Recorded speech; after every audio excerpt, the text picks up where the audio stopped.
Bon, ici, nous avons une plaque signalétique de la machine synchrone. On peut voir de cette façade que c'est une machine synchrone dont le rotor, il est là. Le rotor, c'est un rotor à courant continu. Le stator, c'est un stator triphasé.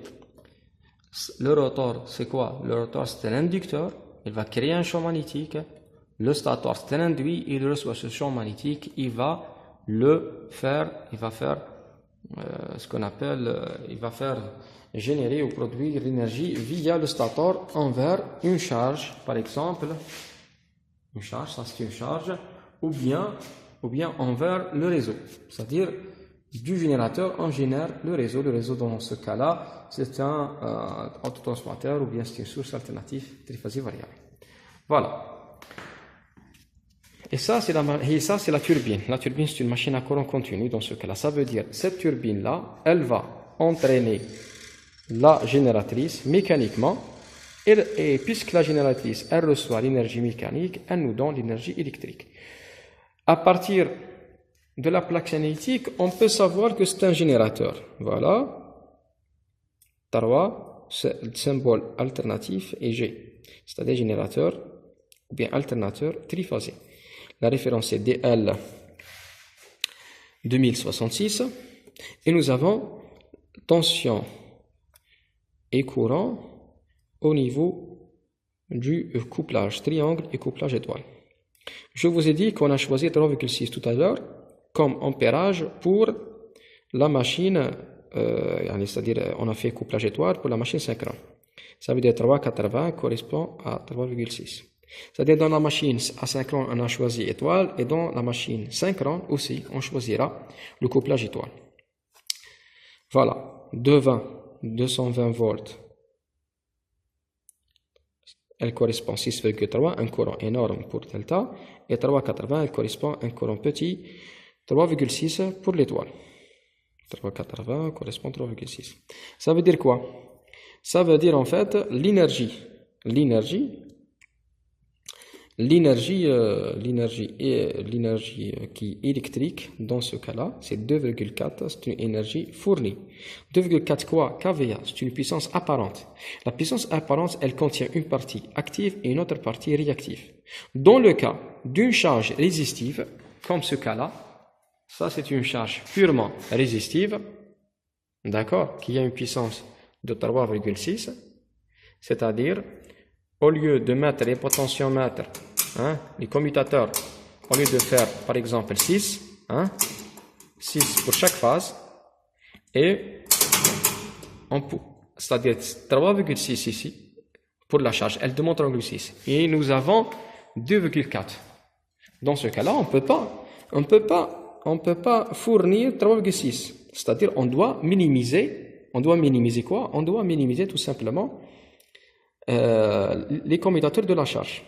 De telle façon que le courant fourni du stator vers la charge soit 3,6.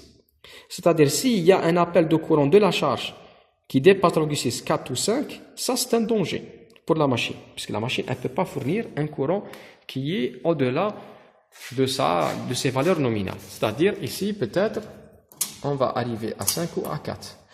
Voilà.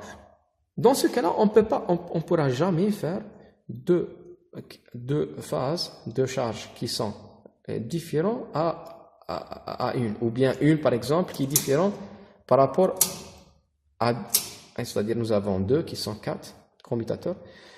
Et la troisième qui est 5. Ça, c'est faux. Ça, c'est une charge déséquilibrée. On doit toujours faire l'équilibre de charge via le commutateur. Ça, c'est la charge 1. Ça, c'est une charge. On peut faire le départ ici. On peut faire c'est-à-dire le couplage ici. On peut faire l'inverse. Mais en général, on commence toujours avec L1, L2, L3, puisque c'est ça. C'est l'arrivée du stator, L1, L2, L3. Ici, par exemple, on va coupler en étoile, on va faire 2 câbles et 2 câbles. Ça, c'est un montage étoile. Montage étoile, il nous dit, il est comme ça. Ça veut dire quoi? Ça veut dire le I1, I2, I3, ils sont en commun. I1, I2, I3, en commun. Pour le couplage triangle, qu'est-ce que je vais mettre en commun? Je vais mettre le grand L1 avec le L3. L1 avec le I3. L1, I3. L2 avec I1. L2 avec I1. Et L3, I2. L3, I2. Diagonale. Vous voyez, comme ça, et le dernier, comme ça. Diagonale, il correspond au couplage triangle de la machine asynchrone. D'accord? Voilà. Pour le montage, ici je pense c'est pour le monophasé. De 20 monophasés, on peut faire comme ça. Mais ce n'est pas notre cas, nous on va choisir ça. C'est très simple. L1, L2, L3, c'est l'alimentation qui vient via le stator et l'étoile qui sera ici. Bien sûr, toujours on augmente progressivement, c'est-à-dire lorsqu'on démarre de 0, on augmente toujours progressivement. On ne va pas faire comme ça, une seule fois, non. C'est un peu dangereux, pourquoi? Parce qu'on va créer un déséquilibre au niveau de l'alimentation envers la charge. On va faire toujours faire augmenter progressivement 3, par exemple 4, 4, 4. Et dans chaque cas, on va faire le truc. Voilà, comme je viens de dire, juste, c'est-à-dire toujours on doit garder le commutateur de chaque phase de résistance toujours dans la même valeur. Et lorsqu'on diminue, par exemple, on diminue, c'est-à-dire de la même façon pour les 3 phases respectivement. Voilà. On passe à la plaque signalétique de la machine synchrone pour finaliser tous les paramètres qui sont présents ici. Par exemple, la ligne 2, on a déjà dit c'est les tensions et courants. Toujours la conservation de puissance, racine de 3, U, I et le cos phi. C'est la même chose comme la machine asynchrone. Et racine de 3, U, I et cos phi. Ça veut dire l'ensemble des deux puissances, ils sont égales, c'est-à-dire la puissance au niveau du triangle ou bien au niveau de l'étoile, elle est la même. Sachant que cette puissance-là, c'est une puissance électrique, mais c'est une puissance à la sortie, puisque c'est une génératrice. 2,4 kVA, pour le cas d'une charge résistive, ça veut dire 2,4 watts. C'est 100% active. Puisque la puissance apparente, 2,4 kVA apparente, égale P plus JK. D'accord? La puissance apparente. Dans ce cas-là, si la puissance réactive est nulle, c'est-à-dire une charge purement résistive, alors 2,4 égale 100% puissance active. Sinon, on aura un pourcentage. Un pourcentage, par exemple, 20% ou 40% pour résistif et 60% pour inductif et vice-versa. Le cos phi, c'est le facteur de puissance, toujours P sur S. Voilà, c'est l'angle entre P et S. Nous avons la vitesse de synchronisme, 1500 tours par minute. Parce que le rotor, il est alimenté en continu, on peut atteindre les 1500. La tension au bord induite au bord du rotor à 1500 tours par minute, elle est nulle et on peut atteindre les 1500. Le flux, ici, il est constant. Voilà. Nous avons le rotor, il est alimenté en continu. Attention, ici, on continue le rotor. Le rotor, ici, c'est l'inducteur. L'inducteur, il crée un champ magnétique. Il y a juste une excitation.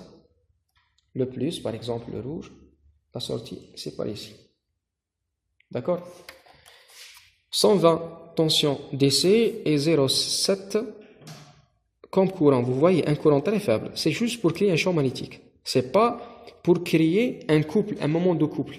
Ici, par exemple, ici, nous avons un courant qui est un peu important. Le cas de la machine asynchrone rétrobobinée. Sachant que cette case-là, elle doit être court-circuitée. Mais vous voyez, le rotor au niveau de la machine asynchrone, le rotor, quand même, on aura un courant important aux bornes du rotor qui va créer un moment de couple. Ce n'est pas le cas ici. Le cas ici, juste pour une excitation, 0,7 ampères. Voilà, F, la classe de la machine, IP, indice de protection 2 et 3. L'un, c'est pour la protection contre les corps solides et l'autre pour la protection contre les jets d'eau, l'apparition de jets d'eau dans différentes directions, par exemple. Synchronous, c'est un générateur synchrone.